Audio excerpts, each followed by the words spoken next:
Hi, this is Richard Roop, and this is the Secrets of Free and Clear Deal Investing, session number 7. And this is another session in our Frequently Asked Questions series that we're doing. We've been doing that for, I guess, 7 weeks. And on the line with me, I got Coach Keith. How you doing, Keith? I'm doing great. Taking Courtney's place today as she's out enjoying a game with her husband, who's from Cincinnati here in Phoenix, and Cincinnati's in town playing the Diamondbacks. So she's taking a little R&R today. Well, you're certainly qualified to take her place. So let's get into it. So what we've been doing is covering the frequently asked questions that we get about using the ultimate strategy, the free and clear investing model. And let me know, Keith, did you ever get this question? Okay. Why would a seller take a second position? Isn't that risky? Just once in a while. So there's a lot of people, because they haven't gotten answers to some of these questions, because number one, they haven't gone through the training, and they haven't been trained in the model. And we cover a lot of this stuff when people are trained, but some people don't even get trained or get involved because they have this question. It's like, how could you possibly do that? Why would sellers take a second? And then all the other questions that we've already covered, which I'll recap at the end. But so let's go ahead and talk about that. Okay.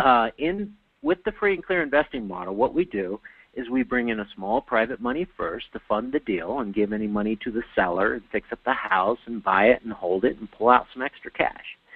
And then we have the seller take back a large second, okay?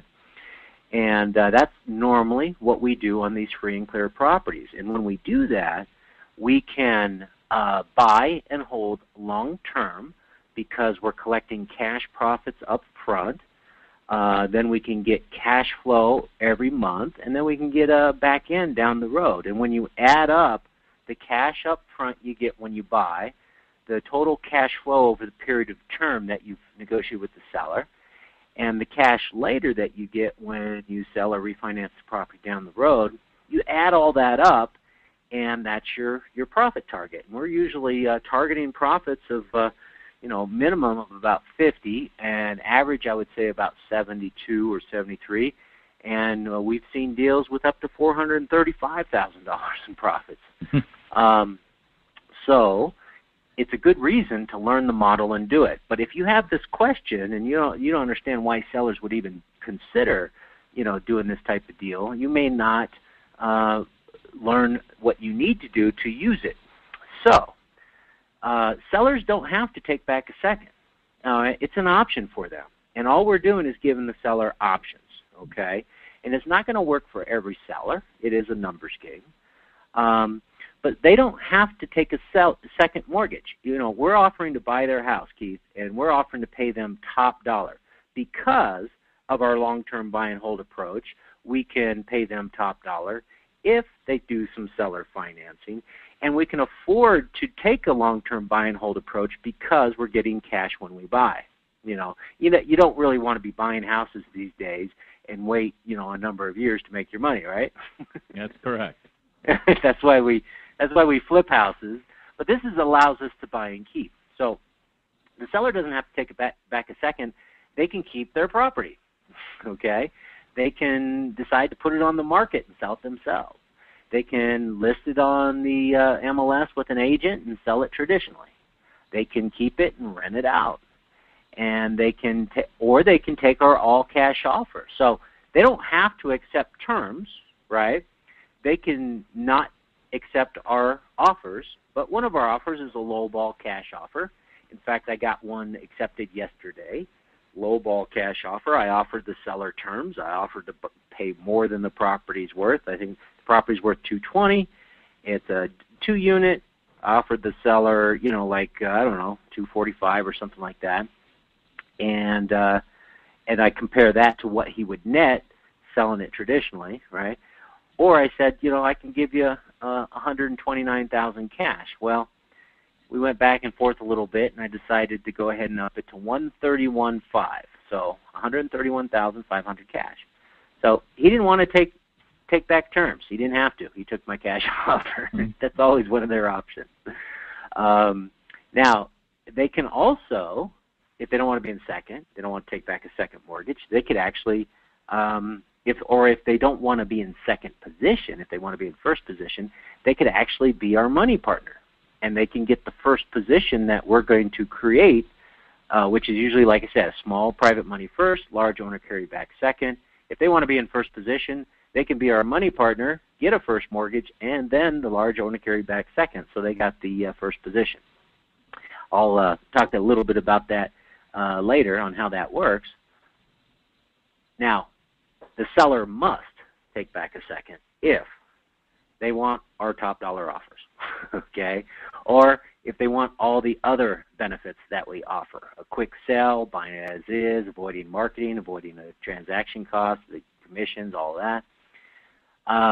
Also, if we need cash out of the deal to fund the deal, they're going to have to take back a second because we're going to bring in the private money first.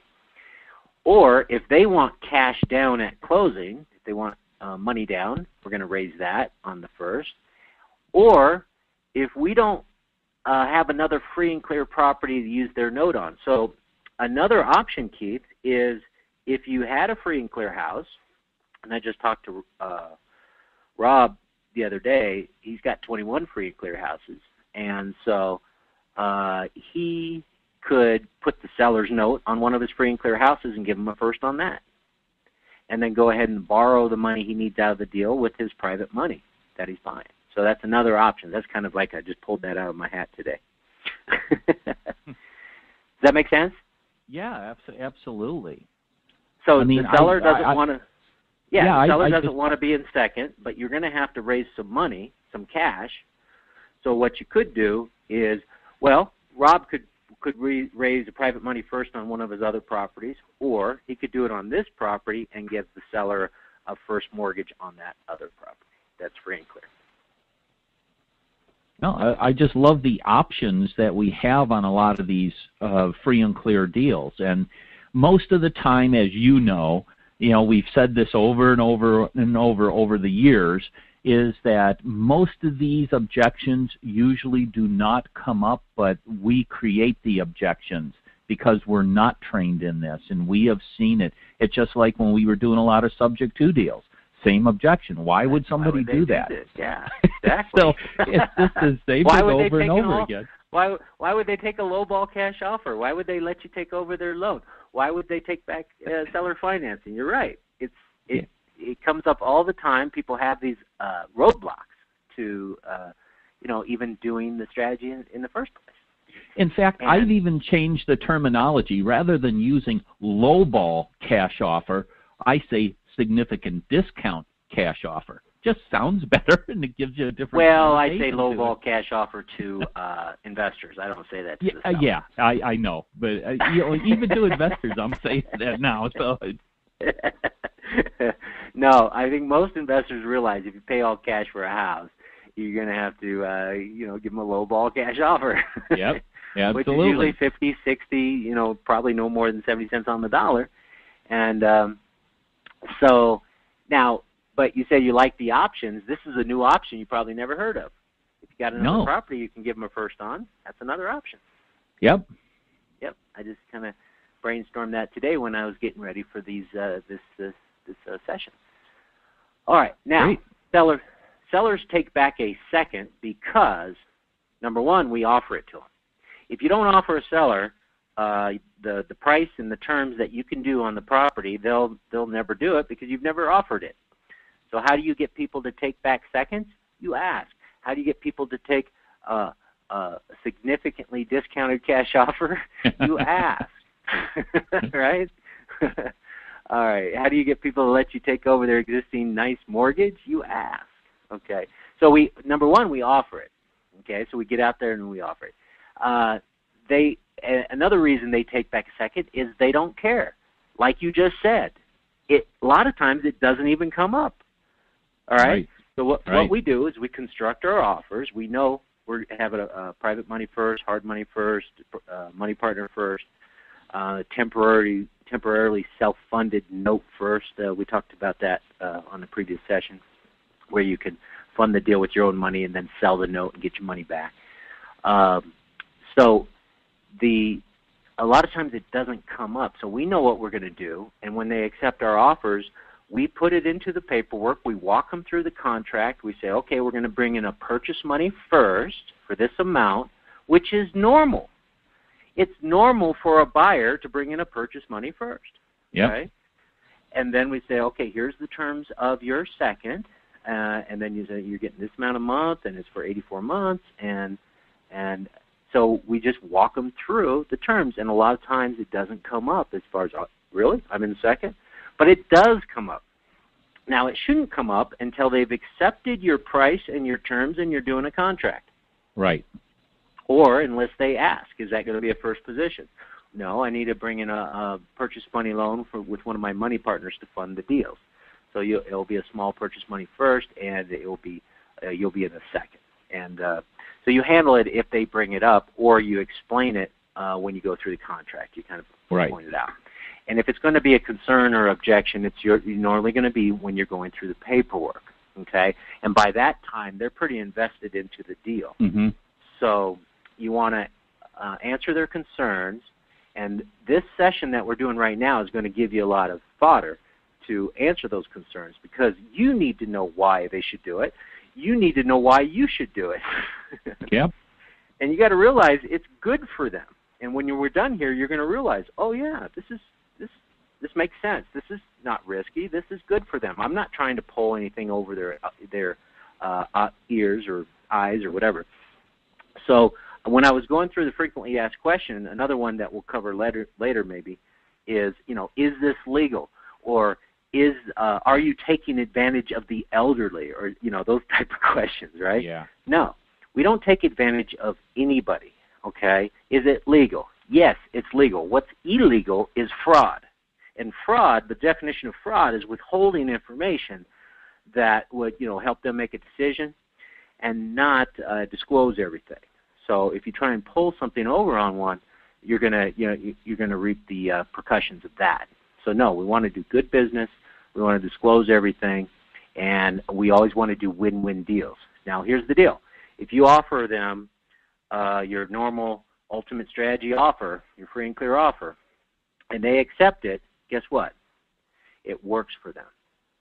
Sometimes you don't always know all the reasons why it works for them. But as long as they know what they're doing and you're not hiding anything, if they accept it, that means it works for them. Okay. So they're not going to do anything that, if they have better options, then they might pursue their better options. But in most cases, a lot of the cases, I decide up front, you know what, I am their best option, and I'm going to, do whatever I can to make them feel comfortable with it, because I don't want them going through all the brain damage of selling a house and the costs, okay? If they're in a position where they can wait for some of their money and get a higher price, I think they're much better off, okay, because we're going to take care of them. So the sellers take back a second mortgage because we offer it. They do not care. In fact, when I talked to Rob on last Monday, okay, or Friday or something, I think it was Friday, and I recorded that call. Rob did a deal. Free and Clear is a retiring landlord. He had 100 properties. He had 21 left, and he kept following up with them. Finally, he bought 21 houses, no money down. He funded the down payment that he offered with the income from the properties for the first 3 months. And because he didn't bring any private money in, they were occupied. Didn't have any holding costs, okay? And he funded the down payment that he offered the seller from the income. That's how he just signed up for the JV program, and he's saying, I wish I had the private money because it would have been a lot easier. I could have got the deal done faster than getting so creative on it. But the seller didn't even require, now this is a sophisticated, retiring landlord, the seller did not even require the notes to be secured by the properties. Wow. So no private money first, no owner carryback second. He owns 21 houses free and clear. Now, of course, he's relying on the income to pay off the unsecured notes with the seller, so that takes some discipline, and I'm almost more inclined to tell people, go ahead and secure the note, right? Yeah. But he didn't have to do that, and so if he needs any money, he can just sell one of the houses or refinance one of the houses. Pretty cool, eh? Yeah, that's really cool. So, okay, I want in that case, to interject something right here. Because something you just said, going back up to that first one, we offer it. If you will just go in and present your offers with confidence that this is the way your program works, rather than worrying about what the seller may or may not say.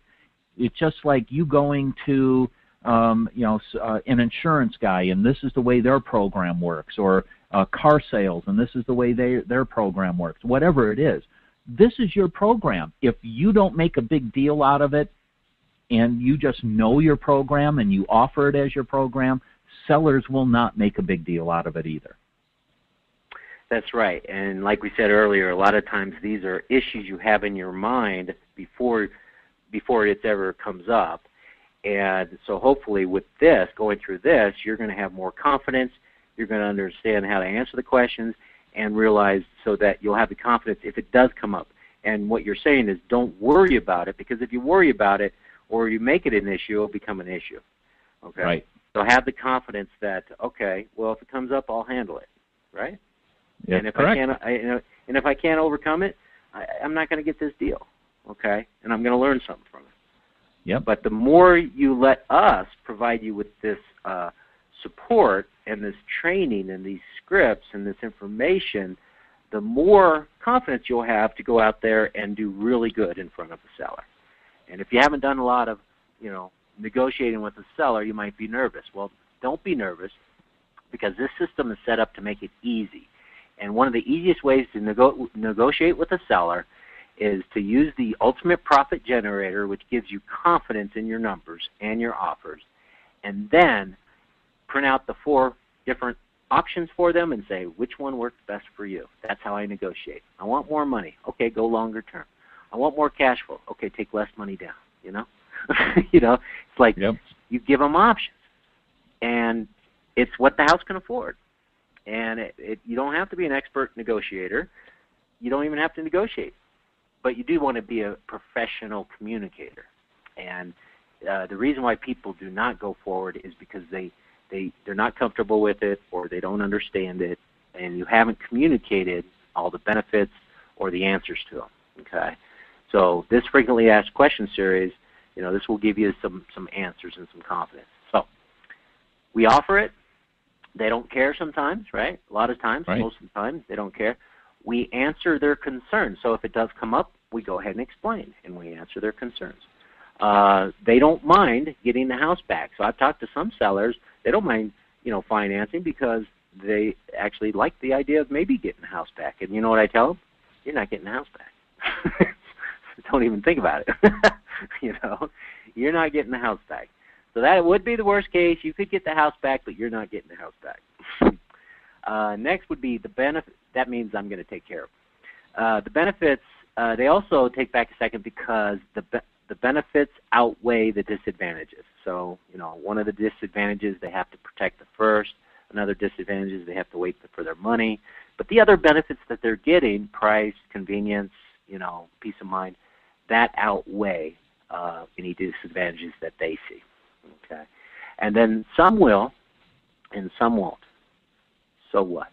Okay, we know it's a numbers game, right? We know not every seller is going to be able to take advantage of this opportunity, and that's how I look at it. All right, sellers used to take back seconds. Remember this, Keith? They used to do it often. Before the bank stopped allowing borrowers to do it, before the market changed, and they changed the rules. Remember those 80-20 deals? Yep. So the buyer would go out and borrow 80% from a bank. Seller would take back a 20% second, and in that case, it had to be disclosed to the bank. Otherwise, you're withholding information from the bank, and that would be fraud. But the banks were allowing, okay, yeah, we'll do 80, and seller carries back a 20. We're in a good position, so we'll do that. And people could buy houses with no money down. Now that's a pretty risky position these days, and those days, for the bank and the seller. We know that. So we don't do that. What we do, so those were more risky. And when people talk to their advisors, anybody who's advising them, advisors may tell the seller, you never want to take back a second, because they remember those days when it was pretty risky. And it was hard to protect.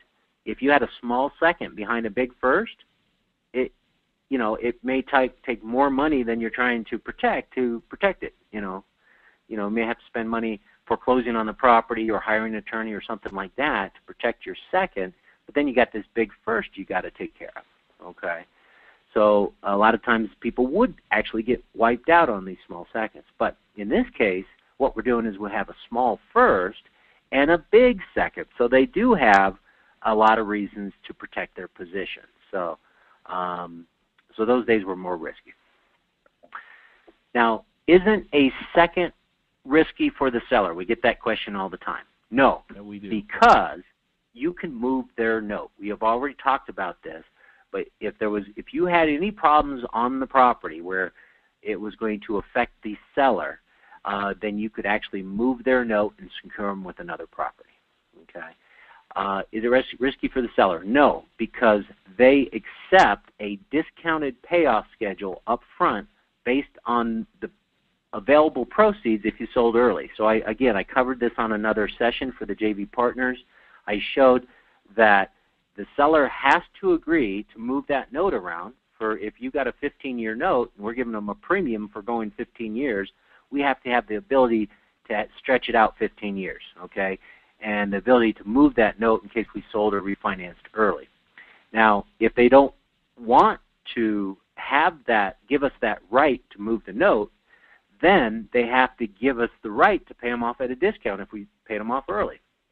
So the new UPG, the new Ultimate Profit Generator, prints out a discounted schedule that you can have the seller sign up front, where it says basically you can move the note, you never have to take a discount, or you can take a discounted payoff if we pay you off early. So if we ever sold or refinanced early, we'd give you the option.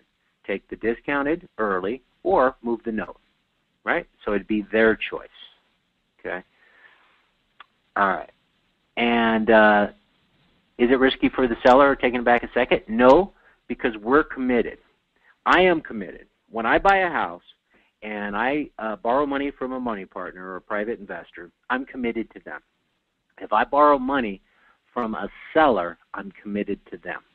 So I'm actually so committed that I'll lose money before a seller loses money or a private investor loses money, because I should be taking the risk, not them. Okay. Mm-hmm. So I'm committed, and I want them to know I'm committed. Okay. And you can explain why you're committed, but you want to demonstrate that. Okay, so isn't it risky for taking back a second for the seller?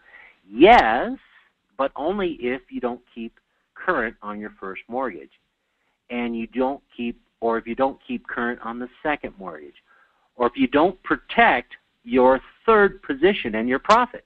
Okay, so one of the ways I explain this to a seller is, yeah, you're in second, but I'm in third. I'm going to protect myself. Yep. To protect my position, I got to take care of you, because I got all this money I'm getting down the road, okay? And if I don't take care of you, I lose that. So I'm committed, okay? Is it risky for the seller? Yes, if they sold to an owner-occupant where the income that they're getting on the note is relied on from the personal income from the borrower, the buyer. Now, wouldn't that be a little more risky? Absolutely. If they went to a financial advisor and they had an owner-occupant who wanted them to do seller financing, isn't that more risky than what we're doing? Yep. Okay, what we're doing is we're only promising them monthly income that we know the property can afford. Okay, so, what's your credit? What's your background? Well, you're really relying on the property. Okay, so we've crunched all of our numbers. We know that the house can afford this month or this payment, and that's what we're offering you. And so, you have the property as your protection and your collateral, but also the income from the property as your protection. And of course, our commitment, because we have a long-term buy and hold approach, and we plan on getting a lot of money down the road. Isn't the second position taken, to the seller risky for you, for us? Okay, no, because you only offer what the property can support. You move the note if and when needed, or you pay off the seller early from the existing equity. So the discounted note payoff schedule that is calculated out of the software, out of the ultimate profit generator, it's based on locking in your target profit and what available cash after you've gotten your target profit. Let's say you sold it in 3 years and you wanted to make at least $50,000 if you owned it for 3 years. You're going to get your 50, and the available equity from being cashed out is the amount that we offer the seller at a discount. So their early payoff is supported by the existing equity in the property. All right, and now you can also renegotiate in the worst case scenario. Okay, so you get something happens, the market goes down, you had unexpected repairs on the property, you couldn't sell it for what you thought. So the worst case is you tell the seller, market went down, I had unexpected repairs, I can't sell it for what I thought, can we work this out? And you work out a win-win negotiation. Now, if they don't want to work with you or renegotiate, then you own that money, and that's a risk you take if everything went bad. But the rewards for taking that risk, to me, far outweigh the risk. So the rewards outweigh the risk. I mean, what are the rewards of doing this business, Keith? Yeah, really, and something that to keep in mind, because I've coached now for over 5 years, and I've just about heard it all. I won't say I have heard it all, because somebody still comes up with something new from time to time. But don't focus in the what-ifs. Yes, there's times you may have to renegotiate, but you cross that bridge when you come to it. Don't sit there and think about, well, what if this happens or what if that happens, because then you will start blocking yourself from getting out there and making offers. Just focus on what is right now. Get out there, you make offers on the properties, and if something comes up down the road, that's when you deal with it, not 2 years ahead of time, because it may never come up. Right. And in one of the sessions we've done recently, I actually showed, hey, here's a worst-case scenario. Market goes down, you can't sell it for what it's worth and all that. And then the worst case on that deal, when we walked through the steps, worst-case scenario is we wouldn't make as much money as we planned on. So there you go. Now, sellers take a second position on a property because they trust that you'll protect their interest on the note, okay? And you can move it if needed. But they're trusting you. People aren't going to do this if they don't trust you. So they trust that you're going to. You've told them, you've demonstrated that you're congruent. They trust you that you're going to protect their interest, and I am committed to doing it. Your partner, they trust that you're going to protect your money partner on the first, and in that case, you're protecting your money partner, and you're protecting your ability to continue to do more deals. Okay, so you've got to take care of the first. Your occupant, you got to take care of the property to keep your agreements with the existing occupant. You got to protect the seller in order to protect your profits, the cash flow and the cash later. And you also need to protect them to protect your reputation. The last thing you want is people coming after you and being upset with you. So I buying over 500 houses, I've had people, I've had a few complaints for one reason or another, and sometimes it's justified, sometimes it's unjustified. And but I try and, even if it costs me something, I'll try and just, do something so that, to avoid a lot of hassles. I'll lose money on the deal, even though they're wrong. I'll lose money on the deal just to settle it, just because I'll just go milk another cow. And you want to try and keep everybody in a good spot. Have everybody happy to do business with you, and that's your investors, your buyers, your sellers, everybody you do a business with. Have them happy to do business with you, even if you have to, give a little in order to keep that good reputation. All right, sellers all take back a second on their property because it's an option that they can consider. It's an option that they can take advantage of. It's an option that they have become comfortable with. So if they're uncomfortable with taking back a note, then it's your job to get them comfortable with it by answering their questions or explaining how it works, allowing them to, get advice. So what we've created recently is what we call a sales presentation in print. And so we print everything out. It's a whole, we want to present our offers, but everything we say or would like to say is already in print. And so after we present our offers, we can give them that entire sales presentation in print. And if they want to go talk to somebody, they have that, everything that we want the other person to know as well as what we just told them. So that's working really well, okay? And in fact, we just recently got an offer accepted where the guy, he ran it by his, his financial advisor. And, so the financial advisor said, you know what, based on, if you weren't in retirement age and you had, many more years, I would say don't do it, but you're in your golden years and you don't need to deal with this property, and you should take that money and get rid of the house and just go travel and do what you want. Wow. And when she went to the advisor, she had to explain what we just explained to her, right? Mm-hmm. So he had all the information, and everything was in writings, and we got that deal. Actually, 2 deals. All right, next, 2 houses. Next would be, let's see, what do we got here?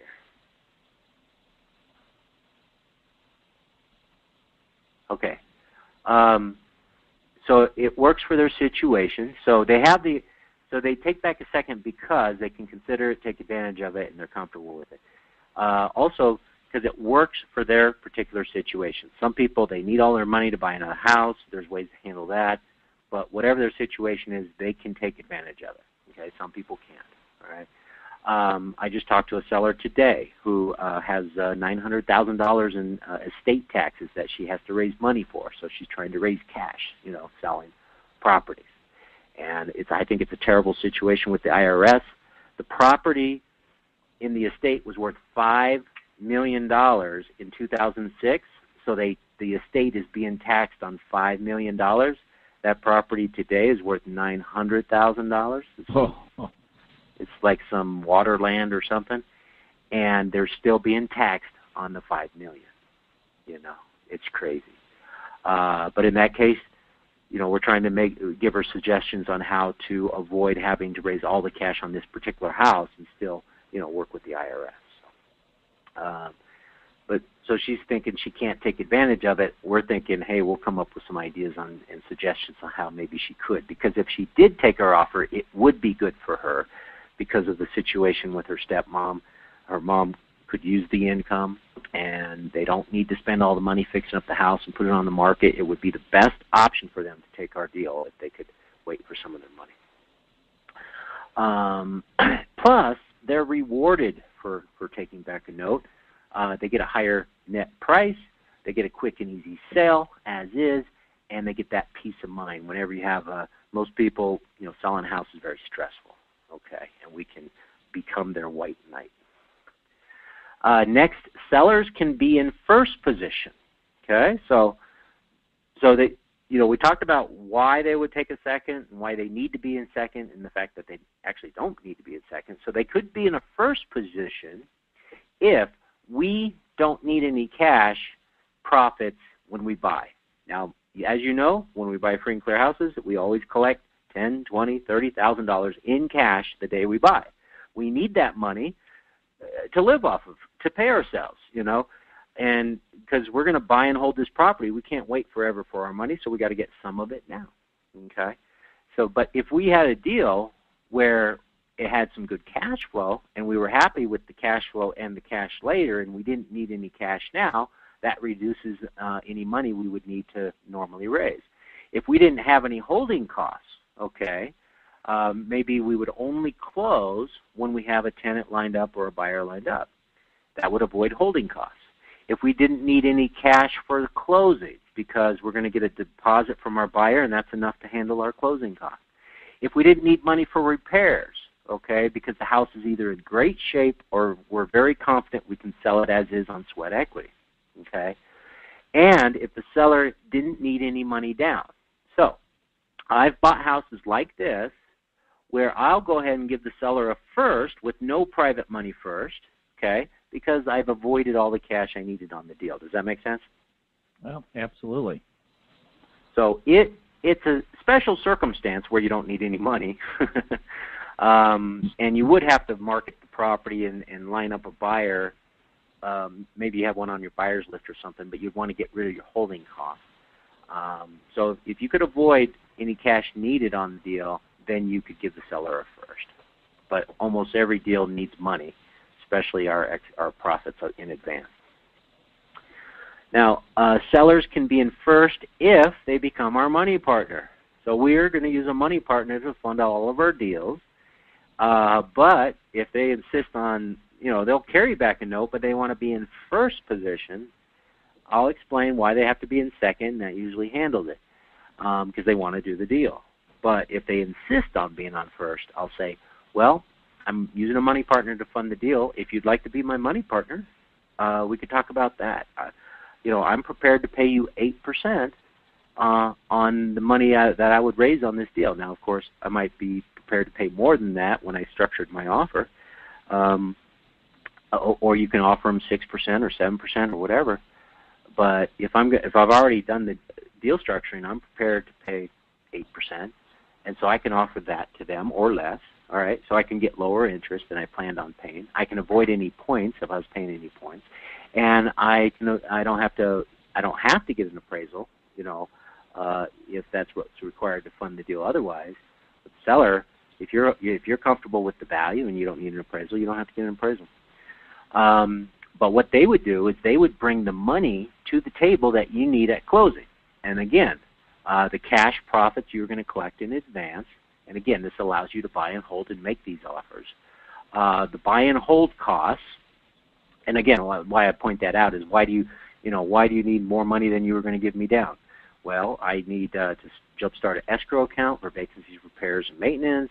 I need I have costs to get it occupied, and I'm going to fix it up. And I also collect some money up front so we can do these type of buy and hold offers. So that's my reason. I need money up front so I can make these long-term buy and hold offers to you. Otherwise, I wouldn't have been able to offer what I offer. If they bring the money we need for our cash now profits and our buy and hold costs, including repairs, then we can fund the deal with their money. So let's say we wanted to borrow $30 for buy, hold, and extra cash, and then we were going to give them $20,000 down, and that's what the offer they accepted. Said, look, I'm going to borrow $50 from my money partner. I was going to give you $20, so why don't you come to the table with $30, and I'll give you a note for the $50, and you'll earn that 8% on the $50. So you're going to get 8% on your $50,000, which is you only brought in $30, so you're getting it on your down payment.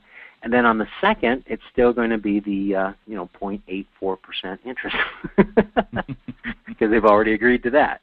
Right. So the interest rates these days, interest rates went down again, Keith. The ultimate profit generator automatically updates the federal rates, the lowest federal rates that the IRS would like to use on a below market rate loan, and on a 9-year note, it went from 0.88%. Now this month, or for September, it's 0.84%. And the 2.21% on a longer deal loan, the seller would be 2.16%. So rates are low, and I don't know how low they can go. Pretty soon they'll have to pay us interest to really borrow money. All right. So that's basically my presentation on, is it risky for a seller to take back a second, and why would they do that? If anybody has any questions on this, I guess we forgot to say it in the beginning, but you can go ahead and type them in. I don't know if you've been looking to see if there's been any questions come in, Keith. Yeah, I have, and nothing has come in yet. Yeah. Okay, if you have any questions, we'll wrap this up. Go ahead and type them into the webinar question box, and then you can keep an eye on that, Keith, and bring anything up that we should cover. Do you have any other input based on what we just covered, or did any questions come up in your mind that you think, the clients that are listening and the members might have came up for them? Well, I just think that there's no questions that actually came up from me, because you've kind of answered a lot of them that may come up, or just put maybe some people's minds at ease. That may, because we do. I mean, we all know that people make their own objections in their own mind, and because it's something they might not do themselves doesn't mean somebody else, a seller, may not do it. And you gotta believe in what you're offering. Right, absolutely. If you think it's not good for the seller, then you shouldn't be offering it. You got to know that it is good for the seller. Yeah, absolutely. You got to believe in your program, and you're not twisting their arm here. You're presenting an offer, and they can either accept it, reject it, or say, well, can you do this, or can you do that? You're not going in there, with a gun pointed to their head saying, you need to take this. It's an offer, and you need to have confidence in that offer and give them the choice of accepting or turning it down or negotiating a little bit further. All right, so we got a couple questions here. Two of them are from Ray, and they kind of go hand in hand. So, what does seller sign to become second position, and then how is this recorded with a new first and second? Okay, the first part was, when do they what? What does the seller sign to become second? Okay, it's the purchase and sell agreement. So in the free and clear cash machine paperwork package, there's a purchase and sell agreement, and there's a paragraph 2A is your purchase money first, 2A. That's where you put your private money amount. So if the seller was getting $30,000 down and you're borrowing $50,000, you would, on the purchase agreement, it would show that they're getting $30,000 from the proceeds from a new loan. Okay, and then let's say they're getting a $170,000 second. So it'd say purchase money to the note to the seller, and it'd be $170,000. And then you add that up, that's your $200,000 purchase price. Okay, so the cash down, which is proceeds from a new loan. Now you're getting a new loan for $50,000, but they're only getting $30,000. So on paragraph 1 of my contract, it shows that they're getting $30,000 from a purchase money loan, proceeds from a loan, and then $170,000 on a note. And then in paragraph 2A, it says we're getting a purchase money loan for $50,000, and that it's in first position. And then paragraph 2B, it spells out the monthly payments and the term on their second. So it says that the details of the $170,000 and the amount shown in paragraph A for the seller carryback is it's 180 months, and it's this payment and these terms. Okay, and it's in second position. So when do they sign that they're going to be in second position? In the contract. Right. Yep. All right. And then how is this recorded with a new first and second? It's just very normal. This is nothing out of the ordinary. We close with a title company or an attorney or whatever you do in your state. The closing agent prepares the first and the second. Sometimes the private money partner will prepare the first for the closing agent. The agent can prepare the first and the second. They'll prepare the note for the seller on the second, and they'll record it at closing. After closing. So it's all prepared for you. It's all done by the closing agent. The agent just needs to know what are the details of the note. Is it first? Is it second? What are the terms? And that's in the contract. So the closing agent goes by whatever's in the contract. So any information that you think the closing agent needs to know should be in the contract. Yep. And if they need additional information beyond that, then they'll ask, and you'll get them that information. But normally, it's all in the contract. And it's no different than if you go to a bank to refi your house and you have a first and second on there. the title company, you have refis, title company or whatever, and then it's refis and it gets recorded. This is no different. There's nothing unusual about this. That's right. All right, so if you have a first and a second, wouldn't you only be able to do a lease option? No, you can wrap a first, a second, a third, a fourth, anything you owe on the property. You could turn around and sell it to your buyer on what's called wraparound financing. And wraparound financing says, hey, I owe money on the property. I'm still responsible for making those payments. You are buying the property. You're giving me a mortgage payment, but my position is only the difference between what I owe and what you owe me. Okay? And regardless of whatever payments you're making underlying, you're collecting a payment from them. Mm-hmm. I mean, it's possible to be paying $1,200 underlying and collecting $1,100 from them. If that was a situation that worked for you. Okay, normally there's going to be a positive cash flow spread. Right. So a wraparound financing, you could sell the property, offer owner financing on a contract. So your contract buyer would be buying the property with owner financing from you, and you would just continue to take care of the underlying liens. And the buyer knows there's underlying liens. So it's going to be handled by an installment land contract or a wraparound mortgage or an all-inclusive deed of trust or an agreement for deed, some type of deed and escrow like an installment land contract. Right. So, and if you wanted to, you could even just rent the property. I mean, it's your property to do what you want with. I mean, I wouldn't do it that way for the most part unless that was my exit strategy to begin with. But you have all your main options are, and our normal option is to find someone who wants to buy it and sell it to them with terms. And if they don't have 10 or 20% to put down that I'd like to get, to give them wraparound financing, then I'll rent it to them with 3 to 5% down. Mm-hmm. And then they can close in a year or two or 3. And if you want to keep the property, give them 5. They'll never close. Right, exactly. And if you want to keep the property, if you say, I talk to JV partners, they say, you know what, I just want to keep this property. I don't want to sell it. I don't want to put a tenant buyer in there. I say, well, take less than 3% down and give them 5 years to close, and they will not close. Right. In my experience. Get less money into the deal, longer term, there's a good chance they're never going to close. And you should be happy if they close. There's actually bonus profits if they do close. Yep. Hey, you're falling in love with the property because you want to keep it. Make a huge bunch of money on it and go buy another deal.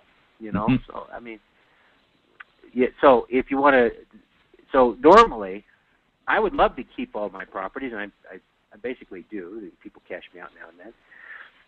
But I'm in no hurry to pay off 0.84% financing. Really? So I'm not in a hurry to get my buyers cashed out. However, if I help them do that, I actually could move their note and get some windfall profits, and that's a good thing.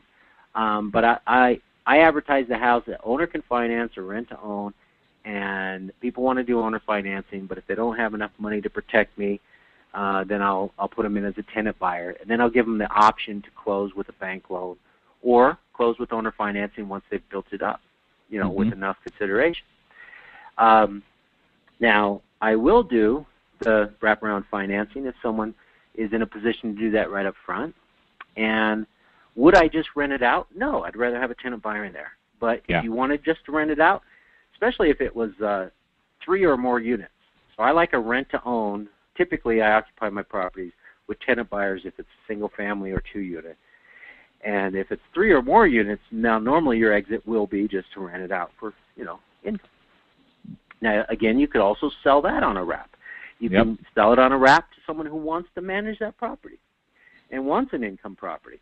And you think there's a lot of investors out there that would like to buy properties.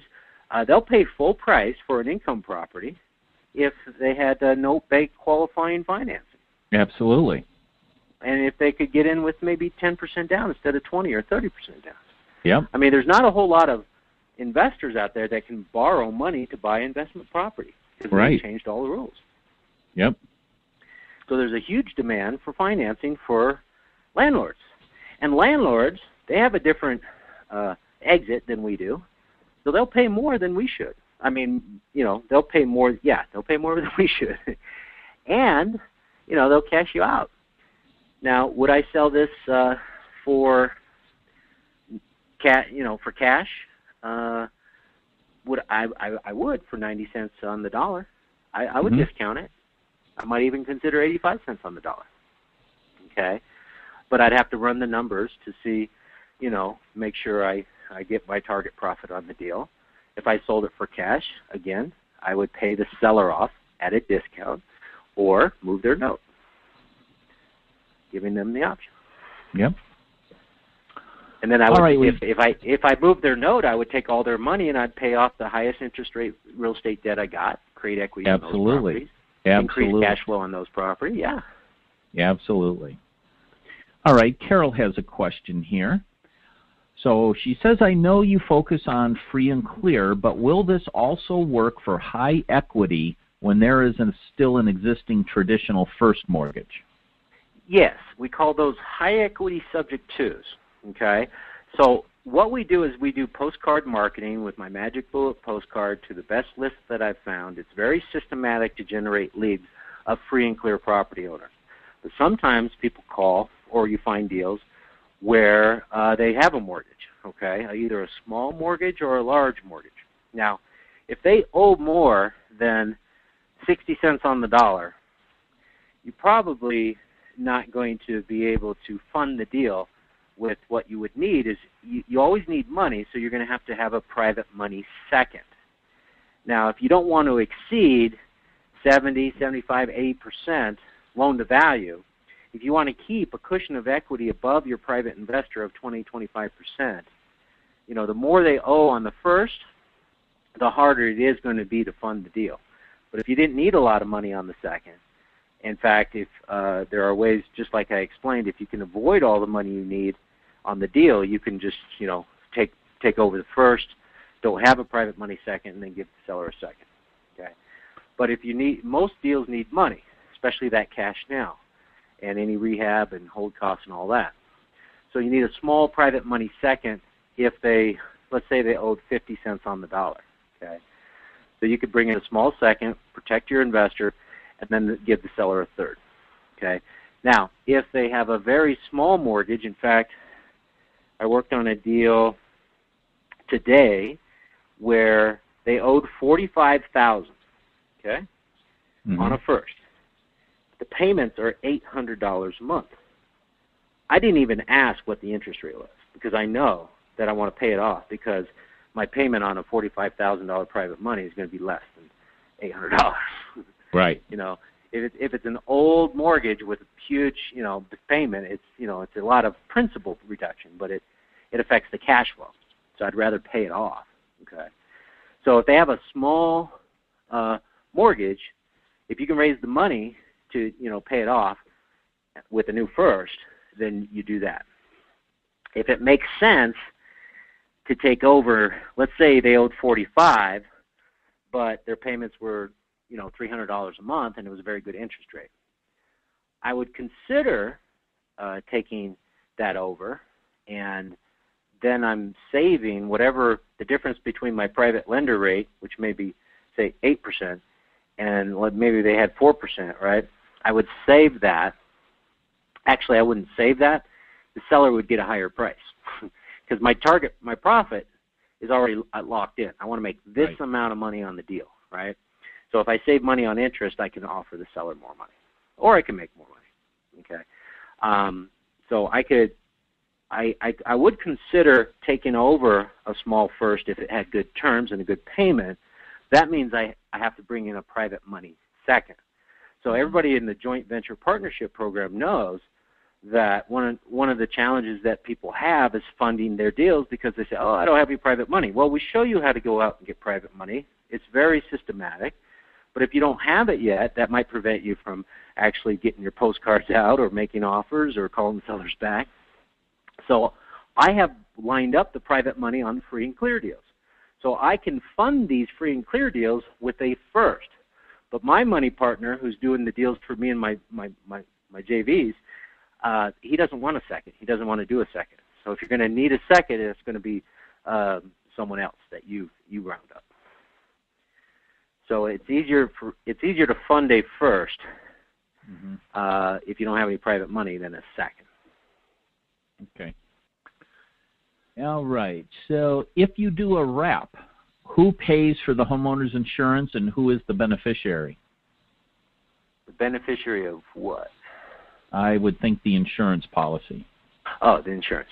Okay. If you do a wrap, if you put the deed in escrow, and you might want to talk to your insurance agent. There's nothing wrong with explaining exactly what you're doing to your insurance agent and get their opinion. Okay? So if I have a wrap, let's say I have a private money first and an owner carryback second, and I'm on title. I own the property. Okay? Mm-hmm. So it's usually in a trust, so the trust owns the property. Right. Trust is the beneficiary. But let's say it's in my company, so my company owns the property, okay? Or me personally, doesn't matter, okay? I own the property, so I'm on title. Now, if you do a wrap, you can put the deed in escrow and not record their deed until they pay you off. And in that case, what I do is I keep the existing landlord policy in place, okay? And I have them carry renter's insurance for their personal belongings, okay? And then they pay me an escrow for taxes and insurance. So if I sell it on a wrap, the buyer pays taxes and insurance, and we're usually collecting that on an escrow. So 1/12 of the estimated amount each year they pay on top of their mortgage payment, just like a regular bank, PITI. Okay. Now, so on the wrap, that's normally how I handle insurance. Now, if you wanted to put them on title, then they would be the beneficiary and you'd be a mortgagee. So you would have the private lender would be a mortgagee, the seller would be a mortgagee, and then you would be a mortgagee. So you'd have 3 mortgagees, and then they would be the beneficiary. But in most of my deals, their deed is not recorded. They're not on title. Their deed is in escrow. From an IRS standpoint, they own the property, okay? So they can take the tax write-offs and everything. Right. But if I'm still on title, I'll just keep the insurance in, like a landlord's policy, and that seems to work fine. Okay. All right. Got one more question here, and this is from Kevin. How many deals is the average part-time investor doing in year 1 and year 2? Part-time investors? Well, we talked to, I put some reports out on the website about Greg, and he got up to the point where he was doing a deal a month. He gave me all the numbers. He reported, 7 deals in 7 months. I think this was earlier last year when we got this report. And so I would consider that, full-time, okay? Right. Part-time, you've got another business, you've got another job, and maybe you're only spending 5 or 10 hours a week. 5 or 10 hours a week, I think your goal should be to do 1 a quarter, okay? But if you can do it full-time, which I think is like, 20 hours a week, okay? You can get to the point like Greg and do a house a month. There's just not a lot of people spending that much time in this business, and I don't know why, Keith. Well, we know why. It's the inner game. Why don't people focus more on this exciting opportunity, right?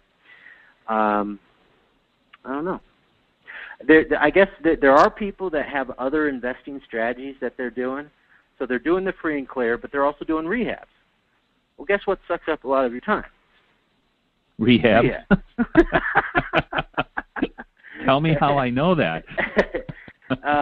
Maybe they're doing the free and clear, and they're also a real estate agent, right? Right. That's 2 different businesses. It's 2 different marketing. It's 2 different presentations and offers and approaches. And that I've seen people, waste some of the time that they could be directing towards a larger, much bigger profit per deal than to represent people and earn a commission. Okay. So some people get, understand that later, but in the beginning, I do agree that people should keep their present income until they're consistently doing deals, right? Mm-hmm. And that the money they're collecting on this model is handling their cash needs. Okay. Did that ask a question? Yeah, I think so. I do. Okay, about the year 1, year 2. Okay, year mm-hmm. 1.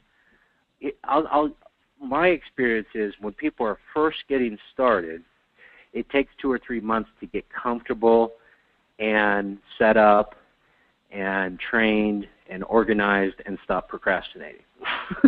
Yeah. At least, I would say, 3 months would be normal, and then you could start, consistently doing deals. So if you're brand new, there may be a little, startup time. Yeah, and a lot of this is overcoming your inner game beliefs as well, because I know there's just a lot of doubt in the beginning, and then even though we tell you that a lot of these objections don't come up, people still go through them again anyway, and that stops them, and you start procrastinating with that. So it's a little bit of time to get up going, and then overcoming any self-limiting beliefs that you may have as well, and that's where us coaches come in and help you. We coach you through those and into the positive mindsets as well. So all of this stuff, it just takes a little bit of time. Well, we insist that my partners that I'm working with one-on-one be in the coaching program to get all those benefits of the entire team. Okay? Right. And so we know that's important. So the best thing we could do is get you into coaching, because everybody needs to be coached. Everybody can't do it on their own. They can't coach themselves. Okay? That's not the definition of coaching. Okay? No. And we can jumpstart everything if we can answer any and every question that comes up. And that's what we do, unlimited support. Now, some people who are not in coaching, they might be inner circle members. Well, we just started a series of inner game calls on a monthly basis. We do have a library, but we started some new calls. You and Mark are handling these common inner game issues, right? Right. And so take advantage of that if you're inner circle member or above, and that's a new benefit for everybody above that, in that and above that. But yeah, I would say 80% of success is how you think about your business. And it's our job to make those shifts in your thinking. So one of the purposes for doing this FAQ series is to make those shifts. And I think we've already gotten tons of great feedback on people saying, yep, that was holding me back, or, now I understand, that type of thing. And I think we did a pretty good job handling why would sellers take a second position? Is it risky? Yeah. I think we handled that pretty well today. Yep, I agree. And we've never really, we've talked about it, we've mentioned it, we cover it when it comes up, but this is the first time we kind of just organized it and hammered it out. Yeah, so. All right, this next question is kind of a lengthy one, and I'm trying to find a question in there. Now, this is from Brian. In the last case scenario where the owner is in first and second position, with him or her being the money partner in the first position, there is a lien in first position of $50,000 at 8%, in which $30,000 goes to the money partner in the first, and you keep $20,000, and the second at $170 at 0.84%. Yeah, the 170. Yeah, so I was thinking about it while you were saying that, but yes, if you borrowed 50 and they were going to get 20, okay, and you were going to get 30, okay, so they would bring 30 and you would get that. They would walk away with a first mortgage of 50, and they were going to get, let's say, they were going to get 20,000 down, right? And let's say the price was $200, so they would get $180,000 second, right? So you would owe 50 on the first, 180 on the second. So you'd actually you're over borrowing on the property, right? You borrow, it's worth 200, or you're buying it for 200. Maybe it's worth 180. Because you're paying a premium because of all these profits that were we've calculated. So because of the low interest rate and all that. And so let's say it's worth 180 market-wise. We're paying 200. That's above market, and you're borrowing 230. Now you've over-leveraged the property. But on one of these calls, we covered that. You know, we spent the time to explain why you can do that. And the bottom line is, I demonstrated that if you sold the property early, the seller's taking a discount or they're moving the mortgage. Okay, so you're either so it's not technically over leveraged because you don't have to pay the seller the 180. Right. You don't have to pay him if you sold the house next year, you don't have to give him 180. You know, the discount is probably going to be you know half that or whatever. Right. Exactly. whatever it is, and they don't have to take the discount because they can move the note. And and then so over the next number of years, you're paying down that 180. So any payments you're giving to the seller, most of that is paying towards principal, if not all of it, because we're still doing 0% deals. But with rates so low, we can offer principal and interest and still give them great prices. So that's kind of what we've gravitated towards. But we're still doing 0% deals. And if it was 0% and you're paying them $500 a month, that note is going down $500 a month every month. Yeah. And with the ultimate profit generator, we've already calculated the pay down on the first, the pay down on the second, a flat market for a number of years. We've calculated inflation on homeowners association dues, taxes, and insurance. And we've calculated increases in cash flow after a number of years with none. And so it's really conservative deal structuring. And if you do these deals and you're expecting to make $100,000, there's a good chance you're going to make 120 or 150. Right. Okay. Which kind of leads into you kind of hit on this next question here. So if you have a $200,000 property and you do a $50,000 private money first and give the seller $30,000 of that, then give the seller a second for 170, the property is over encumbered, 220 versus the 200,000. Do you get, and I don't really understand this question, but do you get kickback from the seller in this situation? So I'm imagining, will the seller raise that objection that it's over leveraged? Rarely does the seller is concerned about it being over leveraged. Okay, it does show on our contract we're borrowing the 50 and they're taking back the note, right? It shows the total amount of the loans on the property when we do a contract. We don't add it up and say we're borrowing this total amount. We're saying this is how much we're borrowing on the first. Here's what we're borrowing on the second. Okay. So I just kind of answered that question. I would suggest that you check out the FAQ library, and we also have some additional JV partner update calls where we covered answering this question. So the answer is, because you have the ability to move the note, it's technically not over encumbered. The reason why you wouldn't want to borrow more than the house is worth is because you couldn't pay off the notes, right? There wouldn't be enough money to pay off the notes. So you don't have to pay off the notes.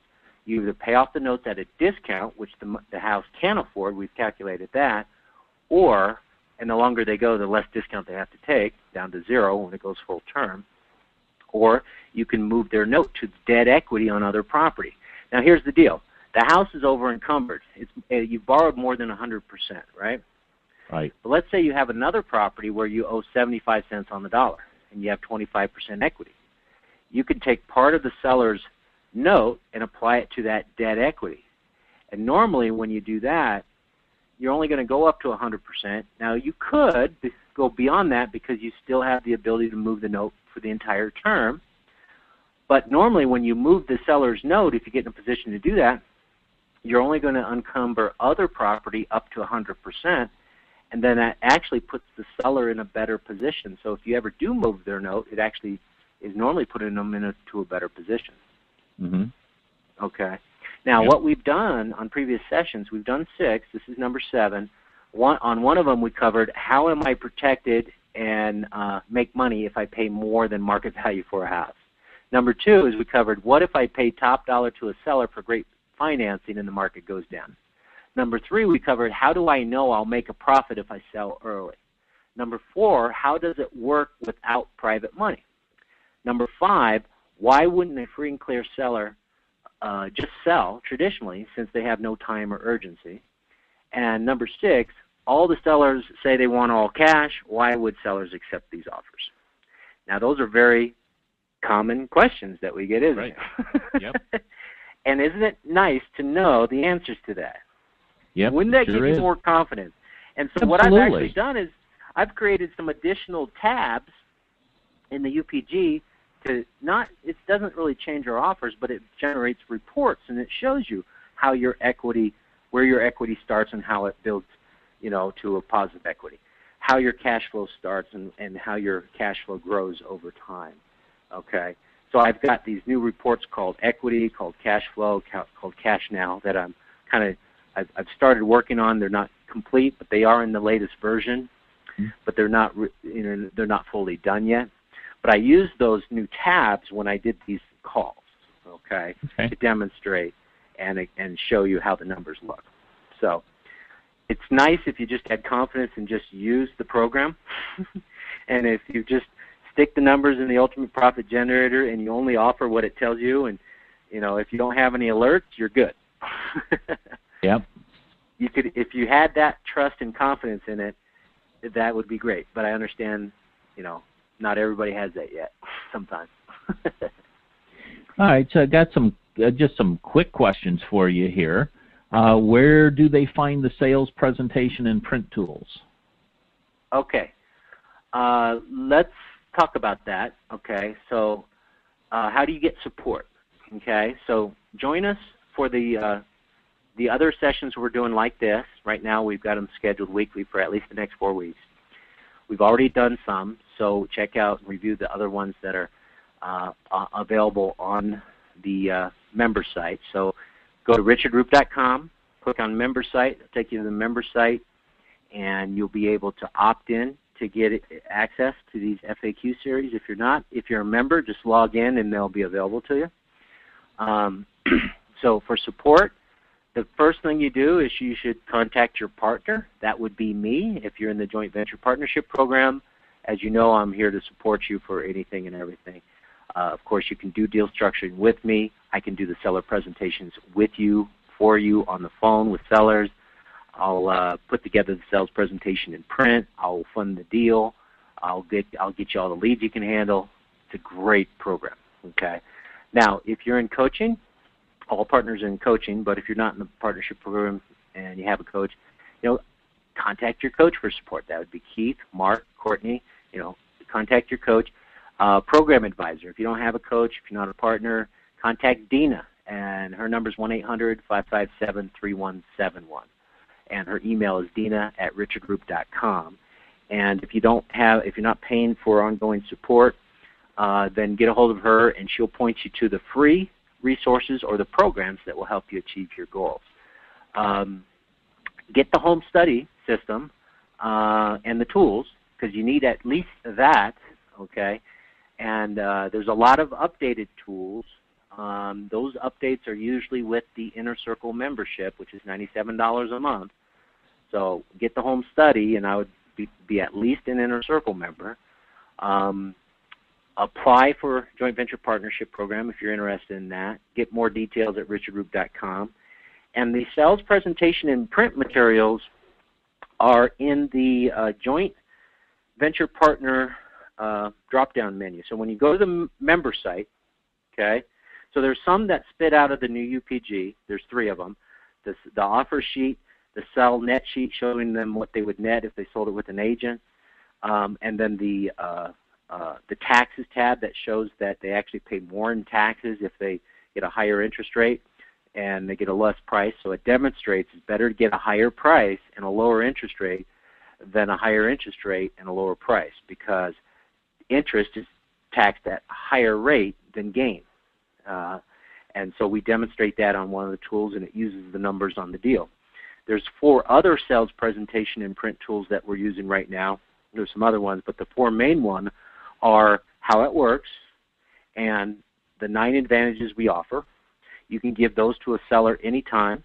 Okay. Then there's tool number 3 and 4 is how we construct our offers, and the 5 benefits of seller financing. You don't give those tools to a seller until they have your numbers.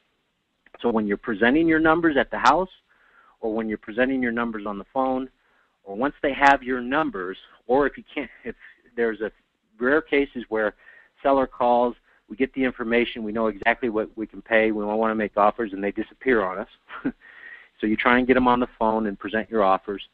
Worst case is you can just mail the sales presentation in print with the offers to the seller. That's like the worst case, because you always want to present your offers. If you go to the member site, and at the top there's a menu that says JV. When you log in, you will be able to see a page that says Seller Follow-Up Strategies. And on that page, I've posted these 4 tools. The other 3 come out of the UPG. These 4 templates.